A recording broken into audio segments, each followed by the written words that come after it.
What's going on, ladies and gentlemen? Welcome to Wicked and Wild, where we cover all types of true crime, whether solved or unsolved, terrifying and tragic, or just plain wicked and wild. I'm your host, Tyler, here to give you exactly what you came for.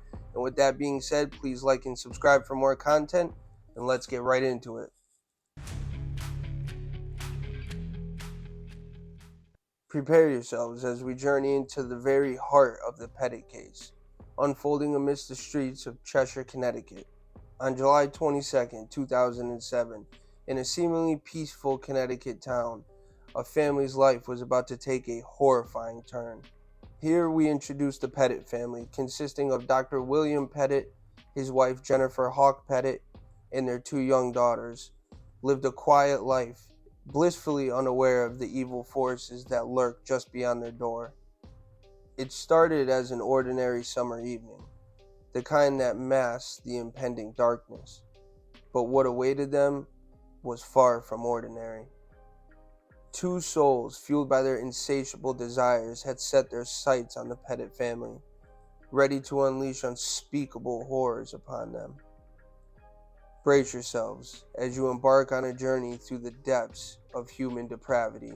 Witness the resilience of the human spirit, the fragility of sanity, and the chilling nature of true evil. It was a hot and humid day in Cheshire, Connecticut on July 22nd, 2007. The Petit family, consisting of Dr. William Petit, one of the top diabetes specialists in the country, his wife Jennifer Hawk Petit, a pediatric nurse, and their two daughters, Haley age 17 and Michaela age 11, were settling in for the night. The evening before, on a quiet Sunday, Jennifer and Michaela took a trip to the local Stop and Shop. Michaela, who loved to cook and was honestly a budding chef, was going to make her family dinner, and the two needed to pick up some ingredients for the occasion. The mom-daughter duo went aisle to aisle without a care, ready and excited to go home with ingredients for young Chef Michaela to work her magic. They couldn't have known that they would catch the eye of Joshua Komisarjevsky, a presumed pedophile, who had spotted them in the parking lot and waited for them to emerge to follow them home, and had chosen the pair because of his twisted attraction to Michaela. Joshua, originally from Torrington, was born to a 16-year-old girl impregnated by a mechanic who was barely out of his teens, according to adoption officials. Joshua was a very troubled person from the beginning, and in the early 1990s was convicted of sexually assaulting his own sister, and in 2002 was arrested for 18 home invasions, which he received 9 years in prison and 6 years special parole. It's reported that Joshua had known about the Petit family, and he had a fascination with their money, and, as prosecutors would later argue, a dark interest in young Michaela. So he followed the two of them home and was convinced he could burglarize the property. For the horrors that were to follow, Joshua wasn't working alone. He brought an accomplice. Stephen Hayes was in on the plan. Hayes was also a troubled person his entire time on Earth. Hayes was first convicted for an offense as an adult in 1980 at age 16. He was paroled in 1982 but violated his parole conditions 7 weeks later. During the time between that incident and the day of the story I'm telling you now, Hayes was arrested nearly 30 times and spent most of this time incarcerated. Hayes' last arrest before the Cheshire murders was in 2004 after he smashed a car window with a rock and stole a woman's purse. He was paroled in 2006 and was sent to Silliman Halfway House where he met Joshua. Using hindsight, nobody could have guessed the evil that was to come from this meeting. Fast forward to the day of the crime. Based on a text message exchange between the two just hours before the home invasion, Hayes texted Joshua, "I'm chomping at the bit to get started." The duo seemed excited by the prospect of their illicit activity. According to a confession that would later come from Hayes, he claimed that the pair's original intention was to only rob the Petit home, but things clearly spiraled out of control before the ordeal was through. Joshua and Hayes planned to invade the Petit home in the middle of the night to score some cash. Just hours before the crime, though, the evil pair stopped at Walmart to buy an air rifle and some rope, and had allegedly agreed to tie the family up but leave them otherwise unharmed. But upon their arrival at the property in the early morning hours of July 23rd at approximately 3 a.m., they found Dr. William Pettit asleep on the sunroom couch and a baseball bat nearby. Joshua then wielded the bat and proceeded to strike Dr. Pettit 4 to 5 times. Dr. Pettit, now being woken by sharp pain and disoriented, it took him a moment to realize he was being beaten in the head with a baseball bat, and that the warm liquid on the side of his face was actually his own blood. Hayes and Joshua then tied him up and took him to the basement, where they proceeded to bound him to a pipe and threw a blanket over his head. Dr. Pettit was able to make out 2 men, and recalls one saying to the other, "If he moves, put a bullet in him." Jennifer and her 2 daughters, Michaela and Haley, were apprehended in their respective rooms. Their wrists and ankles were secured to bedposts, while pillowcases were slipped over their heads. The men ripped the telephone line out of the jack, then ransacked the house for cash. They found a whopping $103 in Haley's wallet, but little else. That is, until they came upon a bank book showing a Bank of America account. Joshua and Hayes decided to wait until the bank opened that morning and would then force Jennifer to go and withdraw money.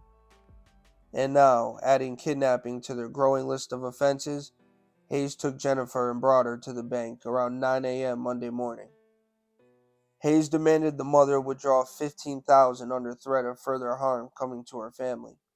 After taking a few moments to collect herself, Jen then stepped out of the car, took a breath, and as calmly as she could, walked inside the bank. After making it to the bank teller, she spoke in a shaken voice, as plainly as she could, as to not cause suspicion to the robber that was watching close by. She told the teller her family was being held hostage, and if she didn't come back with the money, they'd all be killed. Jennifer didn't have $15,000 in her account, but the teller, who was also a mother, could tell that this was no joke, and that Jennifer's life and her family was very much in serious danger. After pulling some strings and working some loopholes on her computer, the bank teller gave Jennifer the $15,000 that she needed. Jennifer officially walked out of the bank just as calmly as she walked in at 9:23 a.m., and when she did, the teller immediately called 911. During this time, Hayes and Joshua aggravated the nature of their crimes. Joshua sexually assaulted 11-year-old Michaela, which he would later confess to when interrogated, officially turning her last moments into a time of complete horror. As if this wasn't evil and sickening enough, it was horrors which he had documented on his cell phone, having photographed and videoed the disgusting sexual assault, which is truly evil and, to be honest, really makes my stomach turn. Once the money was obtained, Hayes returned to the Pettit home with Jennifer. Shortly after, Hayes decided to sexually assault Jennifer. Dr. William Pettit was able to hear his wife's assault upstairs. He tried to yell up and heard one of the invaders respond, "Don't worry, it's all going to be over in a couple of minutes." With a now newfound rush of adrenaline, Dr. William was able to free himself from his restraints, exit the house, and crawl to a neighbor's yard for help. The neighbor initially did not recognize him due to the severity of his injuries. Dr. William later saying, "I thought it's now or never, because in my mind, at that moment, I thought they were going to shoot all of us. My heart felt like it was beating 200 beats per minute." Hayes later said in his confession that while he was sexually assaulting Jennifer on the living room floor, Joshua entered and announced that Dr. William had escaped. Hayes, now in a fit of rage, then strangled Jennifer. Now in a panic and scared of getting arrested, Hayes and Joshua then took gasoline and began to douse Jennifer's lifeless body in parts of the house, including the daughters' bedrooms and the daughters themselves, who were still alive. Hayes and Joshua then decided to commit their last evil act of the night. Immediately after lighting the fire, Hayes and Joshua jumped into the Pettit family's car and attempted to flee the scene. They were immediately spotted by police who were doing surveillance on the Pettit's house after receiving the call from the bank tellers and learning of Jennifer's address. Immediately, police pursued, and after just getting 1 block away, Hayes and Joshua then crashed into a police cruiser where they were then arrested. The home invasion from hell was finally over, but unfortunately, with the worst outcome possible. Investigators would later find the accelerant on the Pettit sisters' beds and on the clothing they were wearing. Haley and Michaela both died of smoke inhalation. Connecticut's medical examiner, Wayne Carver, described a painful and panic-stricken smoke inhalation death likely suffered by Michaela. He said her death likely took several minutes, as soot in her lungs and air passages showed she breathed smoke after the men set fire to the home. Haley managed to escape her restraints and run out of her bedroom and into the hallway, where she then collapsed and unfortunately died. Her body was found at the top of the staircase. 3rd and 4th degree burns on her feet indicated that she got very close to the fire around the time that she died. The medical examiner who performed an autopsy on her could not determine if the burns occurred before or after her death. Michaela's body was found in her bedroom. She was still in her bed, her hands still tied to it, and her lower body hanging off of it. Like with her older sister, Michaela's burns may have occurred while she was still alive. This home invasion from hell lasted 7 long hours. Both Joshua and Hayes had been on parole at the time of these murders for previous burglaries. Due to the timeline of when Hayes purchased the gasoline, many believe the murder of the Pettit family to have been premeditated. The lack of surveillance on the 2 parolees and the posting of the police so close to the home as it was set ablaze has led many to cast doubts upon the handling of the atrocities by the police department. Once in custody, Hayes and Joshua were quick to point fingers at each other as the driving force behind this despicable set of crimes. Joshua would later blame Dr. Pettit himself for the death of his own family, calling him a coward who could have saved them if he really wanted to, when in reality they would have just killed him too. The only 2 cowards are the 2 pedophiles who took advantage of 2 young girls and a worried mother who was willing to do anything to protect her children. Nearly a year after the Pettit murders, the trials of Stephen Hayes and Joshua Komisarjevsky were on the minds of everyone in the town of Cheshire, the state of Connecticut, and the entire nation. Both men, still too cowardly to take responsibility for the heinous murders, were pointing fingers at each other while insisting on separate trials, which they were ultimately granted. Initially, both men agreed to a plea bargain that would have given them life in prison without parole. However, when the defense presented the deal to the prosecution dismissed it in favor of pursuing the death penalty. While Dr. Pettit firmly believed that both men deserved to be put to death, the decision meant that Hayes and Joshua would go to trial, and Dr. Pettit would have to relive the ordeal twice. The evidence in the trials were so gruesome and heart-wrenching that free counseling was provided to jurors, and many experienced severe emotional turmoil as a result of hearing the coroner describe the woman's injuries and seeing the crime scene photos. When the prosecution showed the jury the disgusting photos that Joshua took of young Michaela, the trial was cut short for the day because one of the jurors was struggling emotionally with the evidence. Dr. Williams saw the crime scene photos, the charred remains of his wife. He heard the testimony about Haley's escape and how she died of smoke inhalation at the top of the stairs. He was subject to gruesome debate about the nature of the sexual assault Michaela suffered at the hands of a sickening evil monster. Texts between the perps were projected in court. They began at 7:45 on the night of the crime. Stephen Hayes texted Joshua, "I'm chomping at the bit to get started. Need a margarita soon." Joshua later replying, "I'm putting kid to bed, hold your horses." And Stephen Hayes' response, "Dude, the horses want to get loose, LOL." It took the jury just hours to convict both Hayes and Joshua on 16 counts each, 6 being capital felonies, mostly pertaining to kidnapping, sexual assault, arson, and murder. Both were sentenced to death, but in 2015, Connecticut abolished the death penalty, and Hayes and Joshua's sentences were commuted to life imprisonment plus 140 years for good measure. They are both serving their life sentences as out-of-state inmates in Pennsylvania at separate prisons. Stephen Hayes, who, though identified as a man at the time of the crime, has since come out as a transgender woman in prison and is undergoing hormonal therapy. Dr. William, the sole survivor, emerged from the inferno battered, bruised, and broken.